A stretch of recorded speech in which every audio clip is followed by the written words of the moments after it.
Today I'm gonna make curtido, which is an El Salvadoran coleslaw type situation. I have never made it before. I have had it served with pupusas. I love that I can lacto-ferment it, and I would really like to make some to use on tacos. I try to incorporate at least one probiotic source in all of my meals, and I eat lots of tacos. They're really easy to put together with just whatever I have on hand. I would love to be able to use this on my tacos. So that's what I'm gonna make today. I have all of my ingredients. I'm using a recipe from Rustic Farm Life. I'll leave the link down below. I was only gonna make half, but I think I'm gonna make the whole thing. So I have my 1 head of cabbage, I have 3 carrots, I have an onion. This is actually only half an onion because it's just what I got. So there's half onion. I have red pepper flakes, I have oregano, which is actually, it's in this container, but it's dried from my garden, and I have salt. And then I have a bunch of jars that I will get out later. So right now I'm gonna start with chopping up this cabbage. I'm going to use my food processor to shred everything to make it super easy. It should be fairly easy,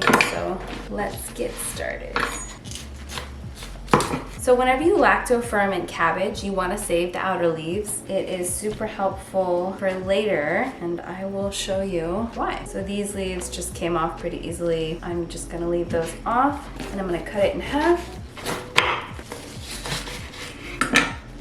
And then what you want to do is remove this core right here, like that. And then I just have to slice it into chunks that are small enough to fit in my food processor.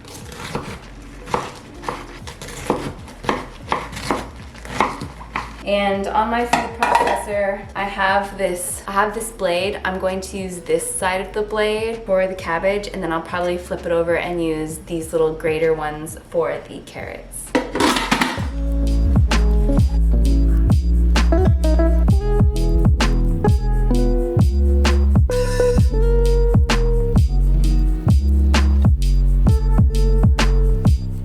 My food processor is fairly small, so after about half of the cabbage I have to empty it out. I have this gigantic bowl. Oh yeah, it's so full. Oh my gosh, I can almost not open it. It is completely full. So much. Wow, this is gonna make a lot. I feel like I should only do half of this. Oh gosh. Okay, I'm only gonna do half because this is a lot already. Yeah, that's what I'm gonna do. Next, I'm gonna do the carrots. I'm gonna use these 2 carrots. They're kind of on the smaller end. I don't know what I'll use this cabbage for, but I will save it for something else. As I said earlier, I'm gonna use these grated edges. It's a matter of just like flipping it. The grated edges will be facing upwards this time. Okay, and then for the onion, I'm probably just gonna cut it really thinly.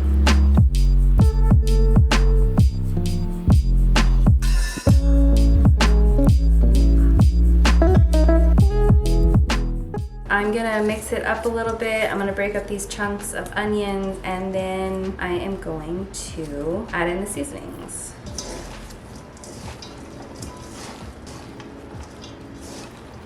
All right, so that's mixed up pretty well. I'm gonna wash my hands really quick, and I'm gonna add in the seasonings. Since we're doing half a recipe, I'm only doing half a teaspoon of red pepper flakes. I'm doing half a tablespoon of oregano. And then the full recipe calls for 1.5 tablespoons of salt. So I'm gonna do 3/4, but it's gonna be kind of a guesstimate. Do a little extra. It's always better to be safe than sorry. Okay, so it says massage into the vegetables and cover with a tea towel. So we're just gonna massage and then cover it and leave it for a few hours. It smells so yummy. I cannot wait to try this. Oh, this is gonna be so good on tacos. I'm very excited. It's so cold, wow. I'm going to cover this with a tea towel, and we'll come back in a few hours. I'm gonna save these outer shells for the lacto-fermenting process. I'm gonna rinse them, of course. But I have these carrots, and I have this half a head of cabbage left. So what I'm gonna do is I'm gonna rinse them, and I'm gonna chop them up and I'm gonna freeze them and I'm gonna save them for later soups or other recipes that I need. This is a trick that I learned within the last year, but I would get a bag of carrots and you only need a few carrots and then the rest go to waste. So freezing them helps to reduce the waste, and then you have carrots for later on when you need to whip up a soup or some other recipe that uses carrots. So I'm gonna do that now.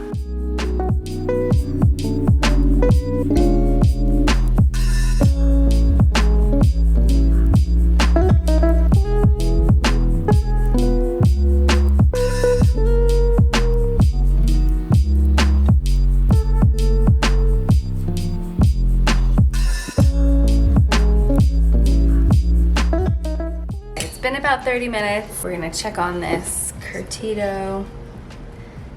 It's looking good. The recipe said to come in every once in a while and kind of smash it with a potato smasher, so that's what I'm doing. I'm gonna cover it back up and let it sit some more. We'll come back in probably another hour or 30 minutes to smash some more. It's much later in the day. I've changed. This does not look as liquidy as I would like. So what I'm gonna do is I'm gonna massage it like you would sauerkraut. And I'm going to massage it until it releases more juices so that when I put it into the jars, it will sit underneath the juices and ferment without getting moldy or bacterial growth on it. And then I have these 3 jars. I'm just gonna put them in these jars. These 2 have fermentation lids, and this one does not. I don't know how many jars it'll fit, but I'll show you, but I will flip the lid over like this and loosely put this on so that there's some space for it to burp itself, basically.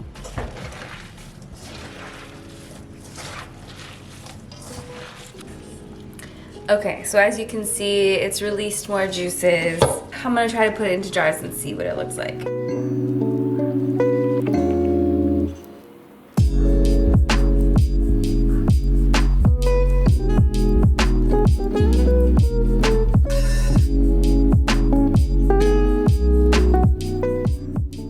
So it fit pretty perfectly into these 3 pint jars. And then what I'm gonna do is use these outer leaves.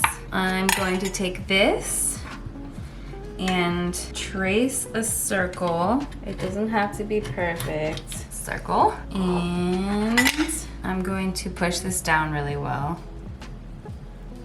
to make sure all the solids are under the liquid. And then I'm gonna use this to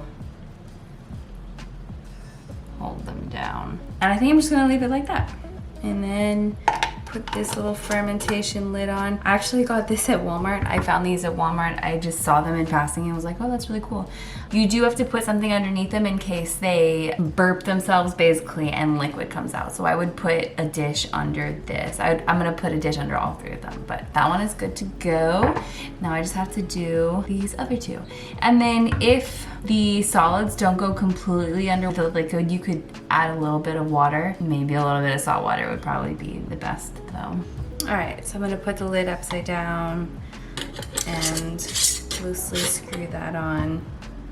And then what I'm gonna use is just this glass Pyrex pan to put them all inside of in case they leak any juices.